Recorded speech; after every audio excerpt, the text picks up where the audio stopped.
Welcome to the Solutions to Wellness podcast, the podcast that brings you all aspects of health, whether it's physical, mental, spiritual, or financial well-being. We focus on all of it. This podcast was created in preparation of the largest health and wellness expo in the state of Wisconsin, the Solutions to Wellness Expo at the Fox Cities Exhibition Center on January 11th, 2020. The expo brings you keynote speakers, demonstrations, and businesses, all in relation to health and wellness, to help you find your solutions to wellness. Much like the expo, the podcast reaches out to local individuals that have an expertise and a niche in the health and wellness industry. Please follow us, give us a like and a review on iTunes, and you can check out all the information and the podcast on www.solutions2wellnessexpo.com. And that is the number 2, solutions2wellnessexpo.com. Thank you and enjoy the show. Today we had the opportunity to sit down with a couple of great nutritionists out of the Appleton area, Kimberly Stoger, well-regarded expert in the nutritional field, as well as Kerry Evers, co-owner of Nutritional Healing. We covered a variety of topics today, ranging from gut health, supplements, what probiotics to use with those issues and whatnot. Tune in, check it out. I think you guys are going to enjoy this episode. All right, so Kim and Kerry, could you guys tell us a little bit about Nutritional Healing? So I started Nutritional Healing back in 2010. I had tried a couple different careers, and I ended up going back to school after I got my business management degree. I went back to get my master's of science in human nutrition and disease management because I had saw what was going on in fad diets and just the way people were eating in general and how you felt when you went to the doctor and some of the things that, they've always said, eat better, exercise more. But what does that actually mean for all of us? It's going to be drastically different from one person to the next. And I didn't, from my own experience, felt that giving a prescription and then 2 or 3 more was the end all be all for most of us at a very young age, let alone, my parents and my grandparents and, so that's why I started Nutritional Healing, because I think we have to be our own best advocate and our own patient, out there and take your health back. So in 2010, started Nutritional Healing and didn't know really what it was going to turn into. I just had a 1-room office here in Appleton and then started seeing people who felt the same way as I did and wanted to get healthier and wanted to get off prescription medications and lose the weight and have it sustainably left, their body. So started seeing clients, the popularity grew. In the meantime, I had run into Kerry Evers, who's here today too, and she was my first employee, and she had asked to job shadow me. And at that time, why does any entrepreneur want to start? You're loving what you do, but you work alone. So I thought, I don't know, because a lot of people had expressed interest and, your walls go up. But for some reason, I let my walls down to this individual and said, sure, you can come job shadow me. And I think the minute she sat down and we started talking, the energy between us was fantastic. And I felt that I was looking in the mirror and talking to myself almost. I was like, wow, this person's really understanding where we're going with this. And since then, she has paved the way for the rest of this amazing team, who we now have 8 of us, to change healthcare, truly change healthcare in the Fox Cities. And I wouldn't change a thing. It's been an amazing journey. We have helped so many lives in the Fox Cities, let alone different states that have reached out to us. And, we just really want you to know you can take your health back through what you're doing every day. You mentioned changing healthcare. Can you kind of dive into that and how you guys are looking to change healthcare? Mm-hmm.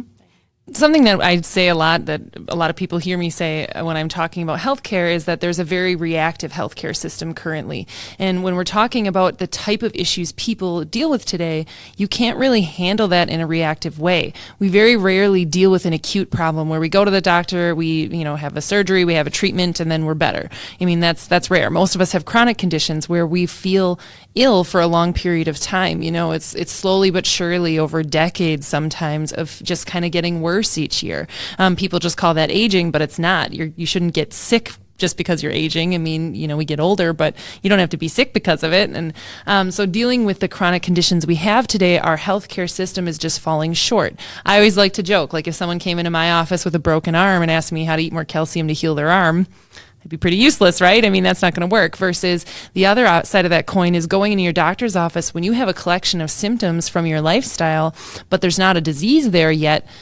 They're not going to help you either. They're just as useless as I am with a broken arm. So that's when we're talking about changing healthcare. We need to be preventative. We need to be proactive. Everything, our actions that we do every day set us up for health or set us up for disease. And, our doctors kind of look at your health on a scale of 0 to 100. 0, we're not here anymore. 100 being, a brand new newborn with no problems. Doctors like to keep you above a 50%. If you're at 53% in their mind, you're not sick.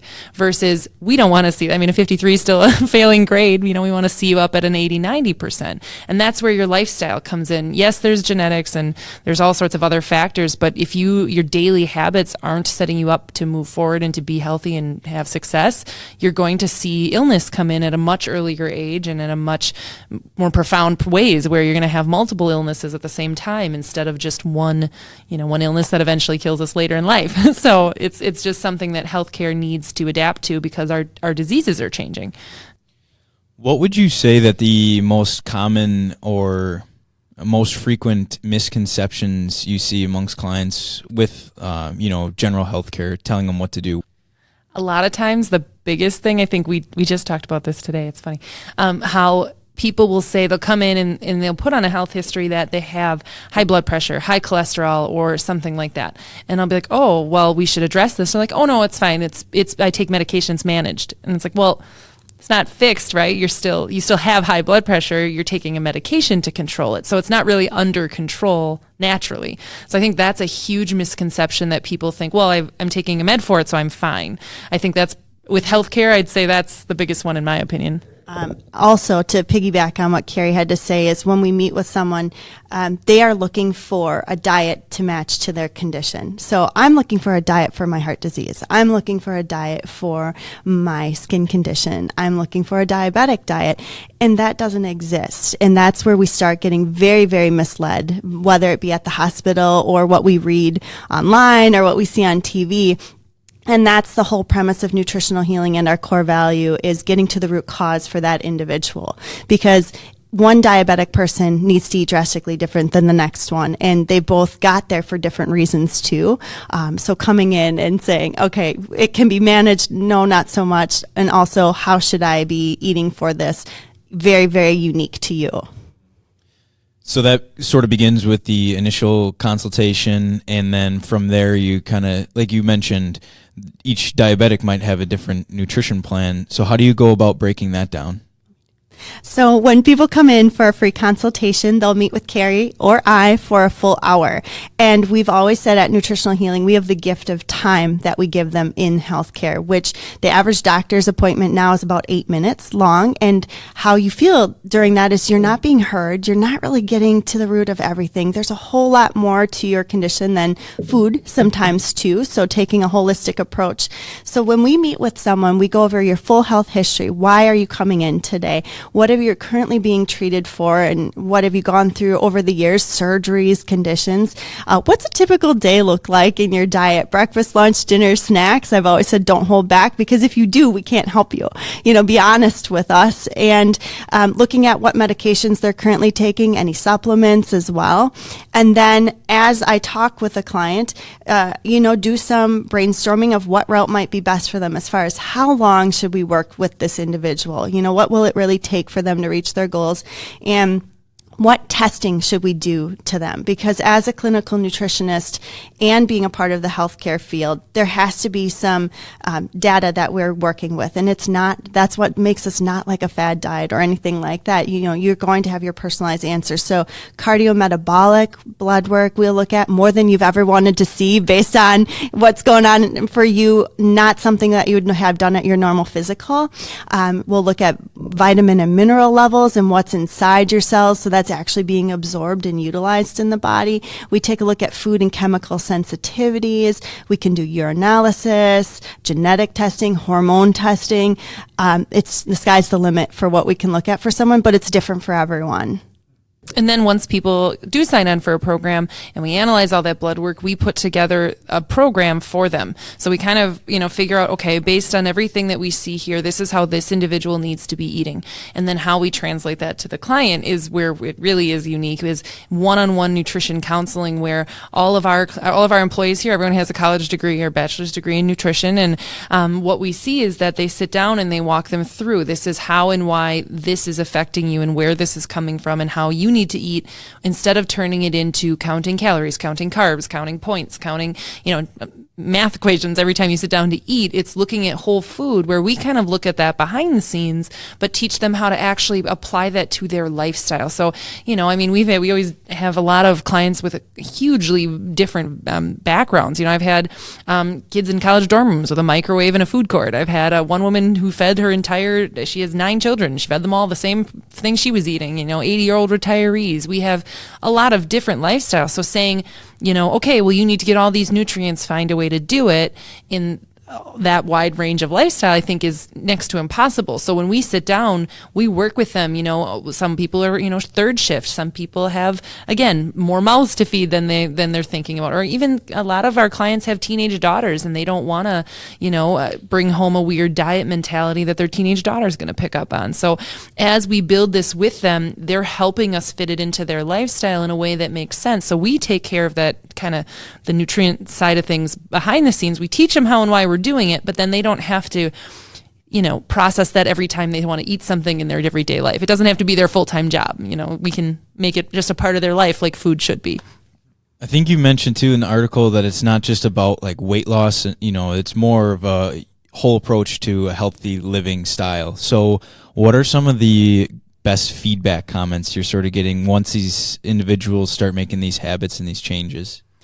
I would say one of the most rewarding things is because Kim and I do the free consult, so we see everybody at the beginning. So we don't really see them, then they go to a counselor where the counselor gets to go through it with them and kind of see them change. And one of the things that I will say, no matter what condition people have, the first word out of their mouth when I ask, what brought you in today, the very first thing they say is, I'm just so tired. They just don't have energy. Like every other side effect that they could be dealing with personally, the first thing they say is just, I'm just tired. And it's like they're sick and tired of being sick and tired. They're sick and tired of not having an answer, or just the exhaustion of worrying and wondering about your health all the time, and then being nutrient deficient and not feeling well. I mean, it's exhausting to feel miserable. And so I would say the biggest feedback I get is saying, sometimes if I'm up front or I'm at the front desk and I will see them come back because they've been here for 6 months. I just haven't really seen them since their free consult, and they'll come in and sometimes I'm like, oh my gosh, they don't even look like the same person,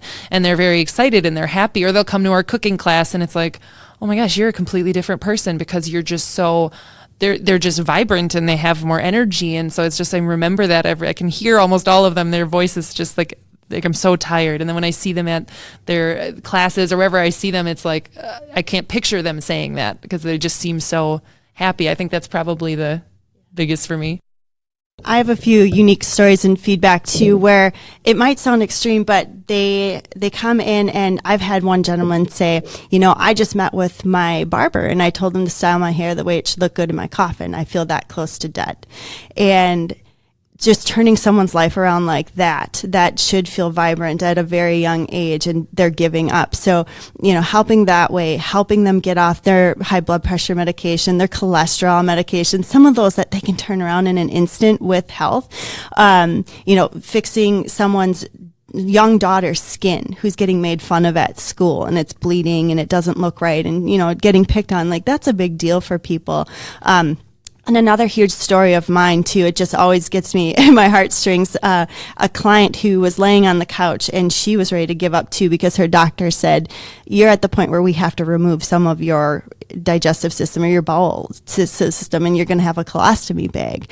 And like giving up. And then she said, I honestly was laying on the couch and I heard your commercial, and you to this day have been my saving angel, like an earth angel to me, because I never had that surgery. So it's stopping that aging and disease process in its tracks, and it's so rewarding.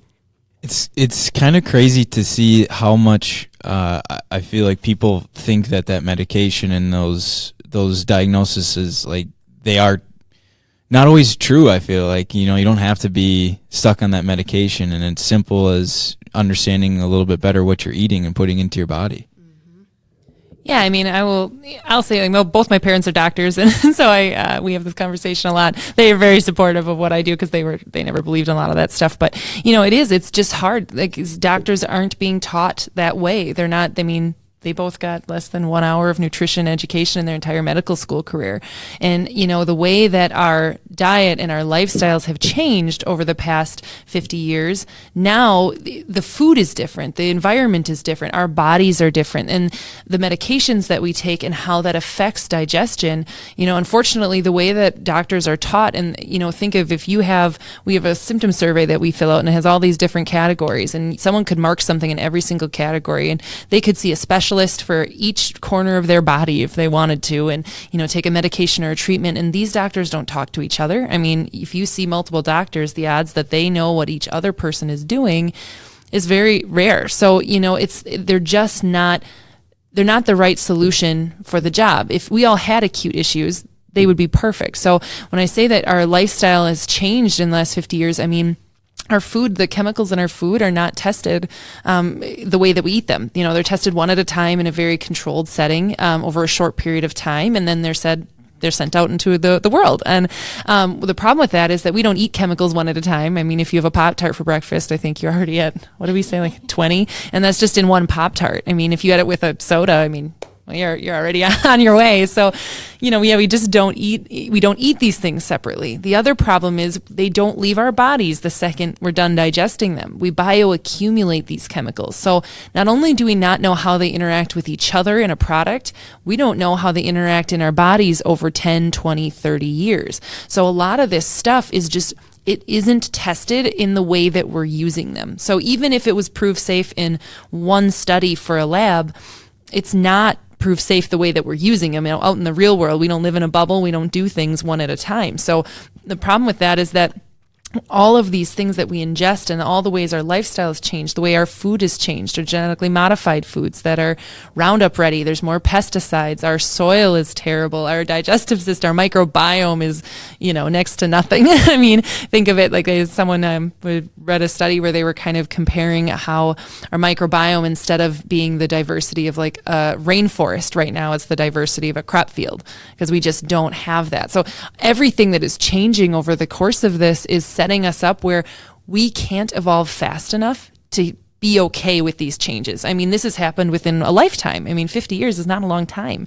So the idea that your body can adapt to all of those changes in our lifestyle and in our diet over 50 years is, no, it's not going to happen. So there's all these side effects that right now is a side effect of our food system and of our broken healthcare system, not necessarily an illness. It's just the problem of what we're putting in our bodies. So that's something that we really work on with our clients to make sure that we can say, healthcare needs to change. Healthcare needs to get on top of this. And if we don't, we're going to end up, we can't evolve fast enough to deal with this problem. So that's kind of what we're noticing.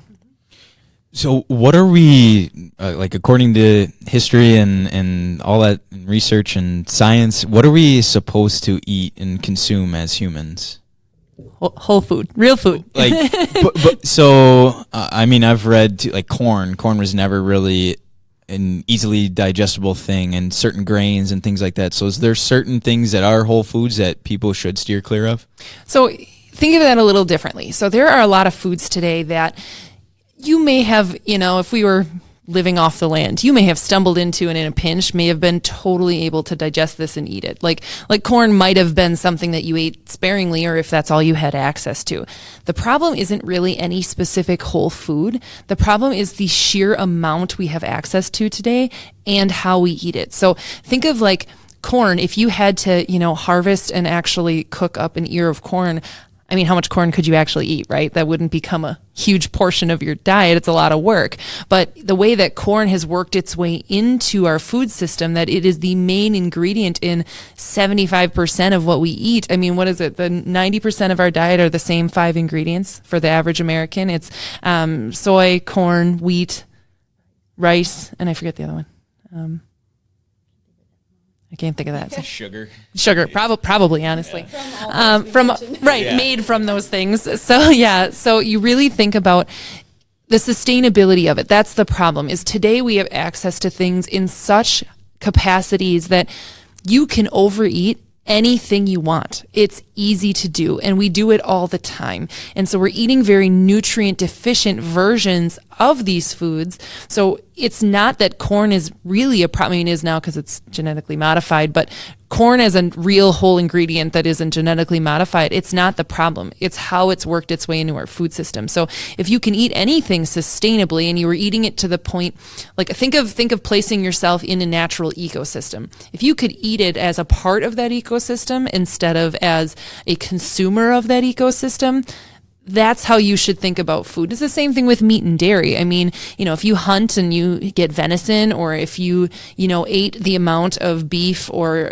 chicken or whatever that you could sustainably harvest, it was up to you, not that we're all going to go kill our own meat, but if you ate that amount, that would be the appropriate amount to eat for your health. So it's just thinking of it in the bigger picture of the ecosystem, not any specific food being the problem. Like, now, obviously, corn versus high fructose corn syrup, I would obviously avoid that. But when we're talking about whole foods, like the whole version of it, it's just the amount we're eating because we're looking to make everything simple and pre-digested and packaged. And that's where we run into problems. So she likes that question. No, that's a great way to look at it. That's a great perspective. Talking about whole foods, I think nowadays it's hard to, I mean, personally, for me, it's hard to kind of decipher truly what is whole foods according to all the different labels and whatnot. And so where do you recommend seeking out that knowledge and then shopping for those whole foods? We, being that we are Wisconsin nutritionists, we always laugh and lovingly say, we get it. We have to shop at what we have in the area. And we teach our clients, I'm like, it's not glamorous. I'm going to teach you how to shop at the grocery store or the farmer's market. It's not going to be pre-made meals and that sort of thing. We're so used to quick, convenient eating because we are living busy lives and we are stressed out. But we have to take a step back and prioritize what's going to keep us alive is, making your own food and getting those whole foods. So we love the local grocery stores here. We don't really rule any of them out, no matter, from Aldi's all the way up to the Big Woodman's to the specialty free markets and Fresh Thyme up in Green Bay. I mean, you can't go wrong anywhere you go. You just have to be really smart about what you are actually bringing home with you. And education-wise, you can always come to us, personalized programs, cooking classes we host once a month, and you really have to teach someone how to re-look at food, myself included, because I was not raised as, the health-minded person, and that's why I got sick at a very young age because I was eating convenience, and I was the one in college eating the veggie sub and running and thinking that I was doing something good for myself. And here, as Kerry was mentioning, how many chemicals are in that bread, and even some of the veggies at the sub shops will be full of chemicals and dyes too. And it's like, this isn't health. And it's really, we are food nerds, and we help educate the community on how to get through some of those myths about nutrition that you hear so much about, whether you're watching TV or on the web. It's easy to get misled because we're all looking for hope and an answer, and it just boils back down to the simplicity of it and not making it overly complicated. The other thing I would say is that we really counsel our clients on is when you're looking at the back of the package, so many people get hung up on the numbers, the percentages, and the nutrition facts that are, the calories and the fat and the type of fat and then the sugar and all that. And that's really not relevant. I mean, the type of food that is whole food, you don't see that printed on it. Like, they don't have that printed on an apple or chicken, really. So you don't really think about that, but they all have, protein, fat, and carbohydrates in it too, but it's the right type. So instead of thinking about that part of the nutrition label, you should read under and read the ingredients. That's where you're going to find out if this is worth your time. I mean, if there's any ingredients you don't recognize, don't buy it. If there's, things that sound like it came out of a chemistry set versus, if you can't picture it in your pantry, if your grandparents don't know what it is, I'd probably put it back. The other thing to be really mindful of is sugar. What they do is they have to rank the ingredients by the amount that's in the product, by weight. So what they will do is instead of using one sweetener, so they have to list it first, they'll use 5 different sweeteners so they can break it up and it's further down on the list, so people have stopped listening or stopped reading. So that's really something to watch for, really, are the sweeteners and the ingredients that don't sound real, because they probably aren't. So like you mentioned, a lot of what you do is preventative. You see a lot of people that are having issues, but also people that are looking to prevent disease. What, if you could give just like a generic, this is what you should eat to the audience, what would you guys recommend? Like breakfast, lunch, dinner?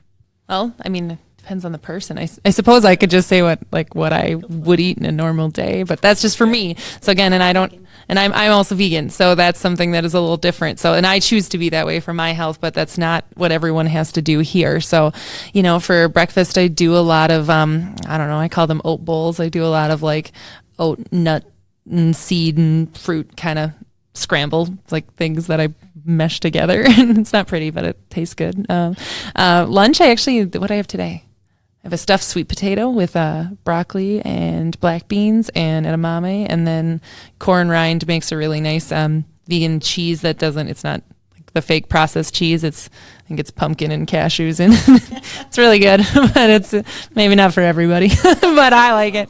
Yeah, it's really good. So I have that for lunch. What will I have for dinner? I do a lot of like bean pasta. So instead of regular pasta, just because again, I don't eat meat, so I try to get a lot of beans in. So Banza is a brand I really love. They make rice and pasta out of beans. The only ingredients are chickpeas, and it's just an easier way to eat beans in a way that I think most people are a little more comfortable with. So I'll do a lot of veggies with Banza rice or veggies with Banza pasta.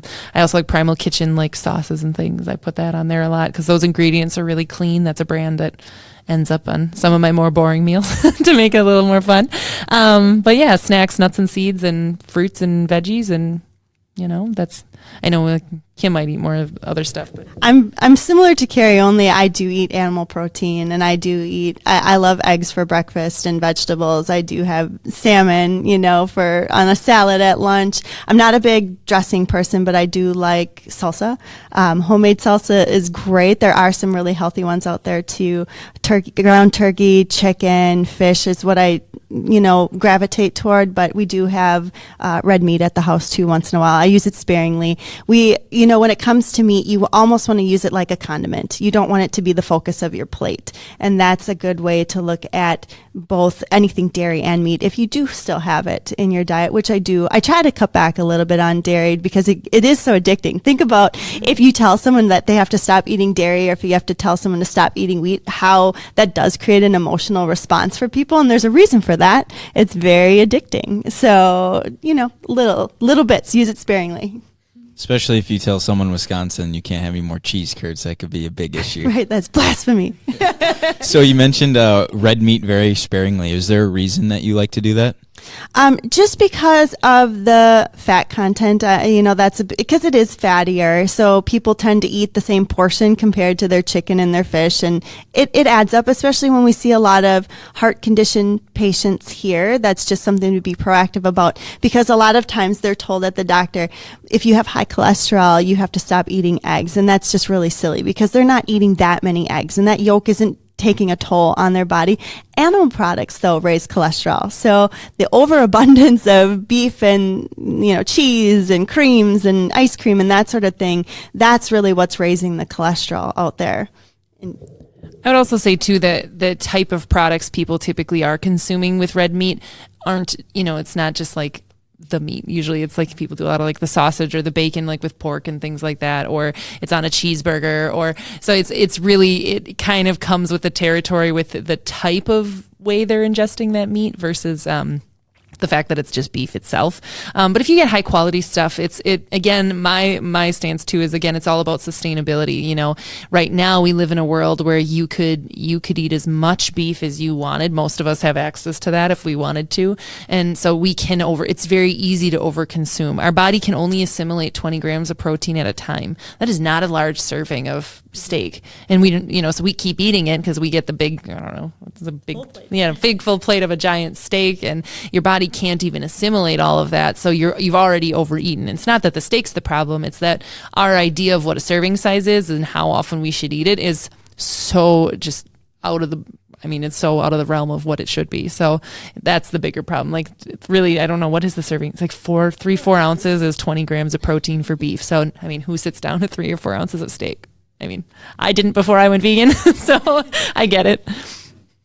So you're vegan, no meat products, but if you were to recommend to a client or a listener, would you recommend, organic chickens and grass-fed, grass-finished beefs, just like you mentioned, the higher quality stuff? Yeah, I would say, that's something to think about. We always say you are what you eat, but you're also what you eats. And so, if you have a cow that was fed corn until it has, inflammation and disease, so then it has a bunch of antibiotics and all of these other things, you're ingesting all of that. So if you can have, and that's also sustainability. If you're willing to pay extra for a cow that was raised right and healthfully and processed correctly, you're going to get a better product, and you're also going to be a better steward for what our environment should be like as well. And that's really my only reason for being vegan. It's not, you don't have to be a vegan to be healthy, but it's more for the environment. So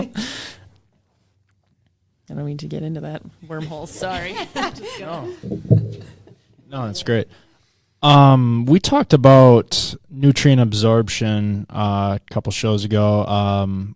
We did some research, and like chugging water with your meal can wash out some of the nutrients. What is your findings on nutrient absorption? Like, pairing carbs, fats, like in the athlete world, some people have said like you want to pair your carbs and your proteins, and other people would be like, you can mash them all together. It doesn't matter. What's your finding on that? So the first thing is that anytime you're eating, the best way to consume food is, I always like to say, pair your produce with protein. So you should have something from the plant world that gives you some fiber, gives you some of that immediate energy boost. That's, again, if you're an Olympic athlete, maybe it's different. But for normal health, let's say, you want something that, when you're hungry, some of the carbohydrates to give you that boost that is why you're eating in the first place, because you're tired or you're hungry. But it also has some of the fiber to slow down digestion. And then you have some protein and fat with that too, to kind of delay it, so that you get enough right then that you feel good, but then enough to keep you going for another 3 to 4 hours. So, people that just sit down and have just an apple, or sit down and just have vegetables, it's like, well, of course you're going to be hungry in 20 minutes. But if you have veggies and hummus, or you have fruit and mozzarella, or you have nuts and seeds with your apple, that's going to help you kind of get both of the things your body's looking for, so that you're hungry again in 3 to 4 hours, like you should be for your next meal, but you're not starving and you're not craving. That's the other thing. And the big thing that we say too is, so we live in a world today where you have, every day we get enough calories, right? I mean, it's very rare that we're not having access to enough calories. But we're not getting enough nutrients for those calories most of the time. Most of us aren't. So when you see that ends up in a situation where I call stuffed and starved. So you end up eating enough food every day, but you're still hungry and looking for something. And that's what that craving feeling is. Like, I always like to talk about, when you get home and you open the fridge and nothing looks good, but you pick at everything and make dinner, and then you want dessert or popcorn after dinner because you're just like, I don't know why, I'm just so hungry. And it's because your body's trying to send you a message that you didn't get everything it wants for the day, because somewhere else in the day you were eating something that, yeah, it fills you up, but it didn't give you anything for it. So like things like, pretzel or snack food that fills you up but doesn't feed you. So that's something that I think if you avoid the stuffed and starved by eating things that have kind of the purposeful component, like, we always joke too, is a lot of our snacks have become dessert or treats. We have a cookie for a snack, or a granola bar that should be called a cookie for a snack, or stuff like that it's like your body doesn't know what to do with that. It's a sugar spike that doesn't belong in the middle of your day when you're looking for fuel. Or we have a soda in between our meals and we really throw things off, or we have coffee full of syrup and like the big fancy coffee drinks that have 50 grams of sugar in it. So we throw our bodies off sometimes with the first thing we eat in the day. I thought of some friends that I have that are big into supplementation, and they would say, well, that's why I take a multivitamin and then I eat, whatever, my rice, donuts, whatever. So I get my nutrients, but then I'm hitting all my macros for the day. So we've always said a supplement is just that. It supplements a good diet, a good one, not a bad one, because it's not going to give you everything you need, especially if you're eating poorly around that supplement. Have you heard of leaky gut before, or gut dysfunction? Those foods that aren't enough for you are causing that dysfunction. So your stomach lining, when you're born, it's strong. It's very healthy. And as you age, we have stress. We've got poor diet, gluten and toxins and surgeries and prescriptions that break apart in there. And as we age, it gets weaker and weaker. So when we are eating healthy or unhealthy foods, they start to seep into our bloodstream where food shouldn't be, and causes you the symptoms and, the whole aging process and inflammatory process. So taking a supplement is just not enough. Even if you're focusing on getting all those macros, if they're not coming from the right thing, it goes back to Kerry's point of stuffed and starved. Yeah. And so the reason I think of that is, if you're talking about taking a supplement, but if you are still eating all these other things, you're continuing to weaken your gut lining where you're not absorbing anything. So now not only are you taking this multivitamin, which is supposed to help, it's not even being absorbed. And there's a good portion of the supplements on the market that aren't absorbed anyway. They're not regulated. It's a huge problem. But other than that, if you continue to eat stuff that weakens your gut lining, like Kim mentioned, it should be like a brick wall. And what we do is we systematically tear the mortar out between those bricks. And as that weakens, you're giving your body twice the work to do and half the tools to do it. So even if you're taking the best supplements in the world, if you don't have a strong gut lining, they're not being absorbed, and the food you're eating is actively making that worse. So as that gap widens, you're going to see more and more symptoms, and you're going to feel worse and worse. So, even though if you're hitting your macros, you might not be gaining weight, you might not be overweight even, but you might end up with symptoms a lot earlier in life than someone else. That all ties back to with our microbiome. We're very bad at having a strong microbiome, and that's something that plays a huge role in absorption in the first place. So that's something we work with people on as well, because that's, all the bacteria in your gut are the ones that keep that mortar nice and strong between those cells. So we kind of break those down, and then all of a sudden we're eating foods that are making the gaps wider, and now there's nobody there to patch it. So that's something that we really work with people on, so that, like Kim said, a supplement can enhance a good diet, but it can't outdo a bad one. So I think most people have that misconception of like the supplement is going to kind of change everything. And a lot of times talking about microbiome, I've heard individuals say there's a supplement for growing microbiome. And I just be curious, like, what are some of the best whole foods that we can kind of consume to help build that stomach lining and then grow that microbiome? Yeah, it's a really good question. The microbiome is so important, and the probiotics are the big thing that's on the market. And now I will say that there is not a food that exists that can really outdo a good probiotic. Most of the foods we eat today are pasteurized to the point that now these enzymes and all the bacteria, they're not even alive. We saw a presentation about this where you'd have to eat 32 tubs of yogurt to get the same amount in one probiotic capsule. So, that's a lot of yogurt. No one's eating that, right? So I could probably do that. Challenge accepted. No, but when we talk about that, so I want you to think about probiotics differently, and this will be kind of a little, takeaway any listeners can do. So if you have a probiotic at home and you want to take it out and look at it, on the back when it says, what's a good one? Lactobacillus. That's a good, we're used to seeing that name, right? And in our mind, that means something very specific, but it really doesn't. So in your eyes, what that can mean is dog. So think about if you're taking a probiotic, think of that if you have to pull a dog sled. And some of these probiotics out there have, 100 million, different units or whatever they are. Yeah, CFU or microorganisms, whatever it is. So anyway, even if they have 100 million, if they're the wrong kind, it's not going to help you. It's like, again, if you're trying to pull a dog sled and I send you 100 chihuahuas, that's not going to go well, right? You don't want a lot of the wrong thing. You want the right number of the right thing. Other probiotics, what they do is they'll say there's 15 different strains in here.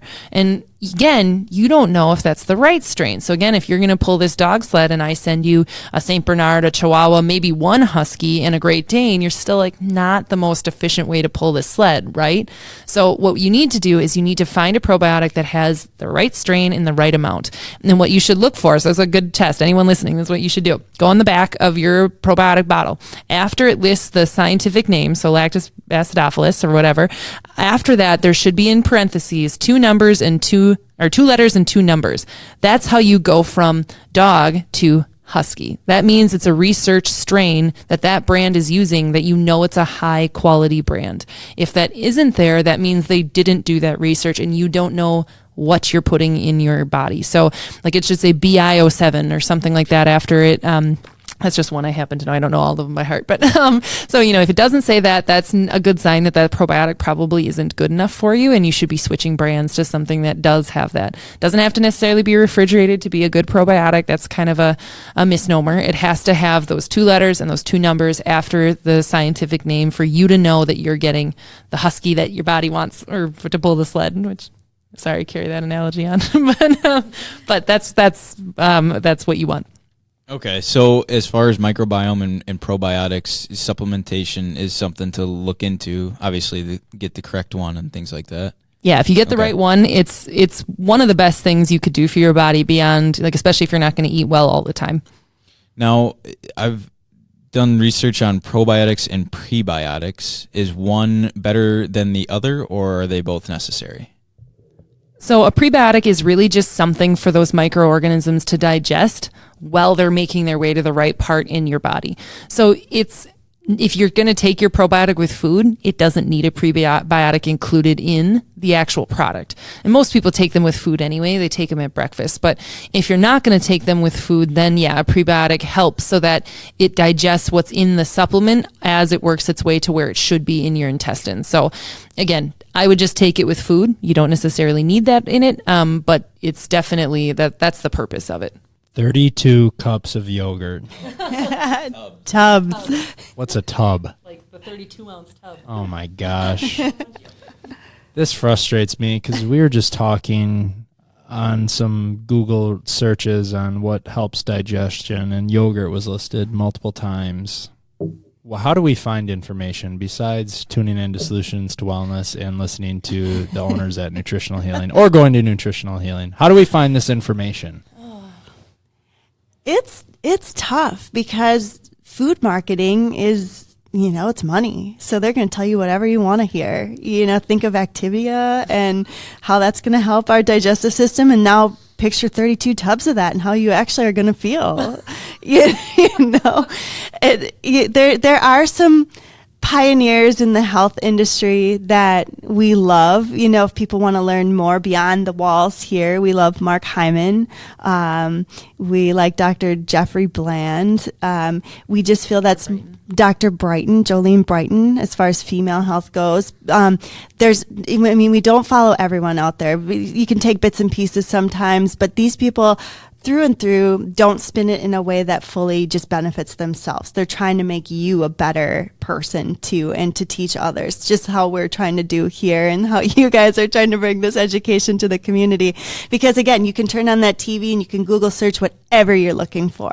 You're going to find that. And then to this day, we still have clients that will come to us and they'll fill their thing and nope, I'm good on calcium, I'm drinking milk, or I'm good on my probiotics, I eat dairy, or I eat my yogurt. And you have to remember it's just not enough. And it's going to be so drastically different from one person to the next, but you'd have to have so much of that to really be, it's good marketing out there. It's very tricky. I would say too, like, look for things where it's not a part of a $1 billion industry. That really helps. So like, I would start by looking at functional medicine. Like, whenever I search for something, that's where I start. I will look in that field instead of the diet industry or the food industry, because they're not selling anything. They're doing research. So that seems to be a good place. Like, that's what Dr. Mark Hyman does, and Dr. Brighton, and people that are in it for the research, not for making money on a product that they're selling. That makes things a lot easier. I like the EWG.org, the Environmental Working Group. They do some really cool stuff that I think is very relatable to your life. It's easy to take and utilize. So they have the Food Scores app on your phone that you can literally type in a product at your store, and it will rank it. It'll give it a grade letter, or a letter grade, like an A, B, C, or D, and it tells you if it's worth your time or not based on the brand, not just well, we know apples are good for us. It's like, is this brand good for me or not, and what's their track record? They do a lot of the research, and it's all really, really well researched. It's not just, sometimes too, it's a blog where what we'll notice to a client say that they find that they'll go online, like if they find out they have a thyroid issue, they'll go online and they will find 20 different blogs with 20 different diets, and then like, none of these make me feel good. Because again, you're still looking at what worked for somebody. And just because it worked for somebody doesn't mean it works for everybody with a thyroid problem. I literally, one day I had, it was the weirdest day. I had 2 free consults, and in the morning I had one person come in and they had this condition. And on paper, these two looked very similar, and like their digestive concerns. And I had the first person come in and they said, well, I was told I have to do a carnivore diet. And I was like, okay, well, nobody needs a carnivore diet. Let's talk about that. And, so got her set, not a problem. An hour and a half later, someone came in with the same symptoms and said, I was told I have to have a vegan diet. And I was like, how have we failed you? Where is this coming from? You can't both have gotten that information from, and they did. They just went to different websites, and so you got to be careful, because it's just because it worked for that person doesn't mean it's going to work for everybody. So that's why everything has to be very customized, and they need the one-on-one attention to really learn it, especially if they do have a health condition. But if you're just starting out, like I said, the Environmental Working Group is a great resource. They also do the same thing for Skin Deep. It's the same app for like beauty products or toiletries, things like that you're putting on your skin or in your body. That's pretty cool. I'd start following, like I said, Dr. Mark Hyman has a great following that we stick with. Dr. Brighton, if you're probably female, that those two seem to be great places to start. General Google search though is going to bring up some very odd things. That's kind of the difficult thing in today's world is, anyone can sit down and write a blog, not taking away that blogs aren't good. Dr. Hyman's book, What the Heck Should I Eat? That's a pretty good one. Yeah, we like that. That's definitely a good following book, and tells you a lot about, he breaks down a lot of different things, kind of like what we've done today. So in regards to the followers and listeners, where can they find out more information about what you're doing in the community and more about your business? So if you want to learn more, you can go to our website. It's nutritionalhealingllc.com. We have a community calendar on there, and we do monthly classes, whether they be cooking classes with our chef. We have one this week. It's great. We call it edutainment, because you are going to be educated by Kerry and I. We are at every class, but our chef, she's amazing, and she'll teach you how to take some of your favorites and make a healthy spin on them, or what's an alternative, and it's very interactive. Kerry and I also teach classes every month, whether it be food sensitivities, vitamin and mineral classes. Just keep your eye on the community calendar. Otherwise, calling us at 920-HEALING for a free consultation is the best way to get started here. And we do have the gift of time, and we sit with you for a full hour just to see if it's a good fit. And we're not going to take you under our wing and tell you we're going to help you if it isn't. And we're just going to be very honest with people, and if we can help you, we sure will love to. Finally, what would be the best piece of advice you could give to somebody that's looking to take a new step or approach on their nutrition in life? Obviously, this may seem counterintuitive, but really the first thing that I think would have the biggest benefit for people that they will notice right away is drinking their water. And I know I should say food, but honestly, if someone is dehydrated, what is it? If you are 3%, for every 3% you are dehydrated, you lose 10% of your strength. So I would say start drinking your water, just water. You got to cut the rest out. I mean, you can have, like, we don't make people give up coffee, but start with water, like everyone should be drinking half their body weight in ounces of water a day. That alone will alleviate so many symptoms people deal with. And then once you get to that point and what's left, and, we can get you further on, but that would probably give you the biggest, that would ease off the most symptoms, I would say, first, if I was going to do one thing first. I think what comes to my mind is anyone who's looking to make a change or isn't feeling well, and you're looking to amp up your nutrition, ask yourself, is this something you're going to be able to do the rest of your life? And if it's not, then that's not the right fit for you. All right. Well, thank you very much today for sharing all your expertise, Kim and Kerry. We appreciate your time. As always, we appreciate you tuning in to the Solutions to Wellness podcast. Do us a great favor and go onto iTunes and give us a 5-star review, and also share the episode so that we can continue the growth and the outreach and education to people to get the best health and wellness aspects of their lives. Find us on solutionstowellnessexpo.com, the podcast, the blog, and all the information to the Solutions to Wellness Expo is on that website. Check it out, January 11th of 2020. We will see you there. Thanks for tuning in. See you next week.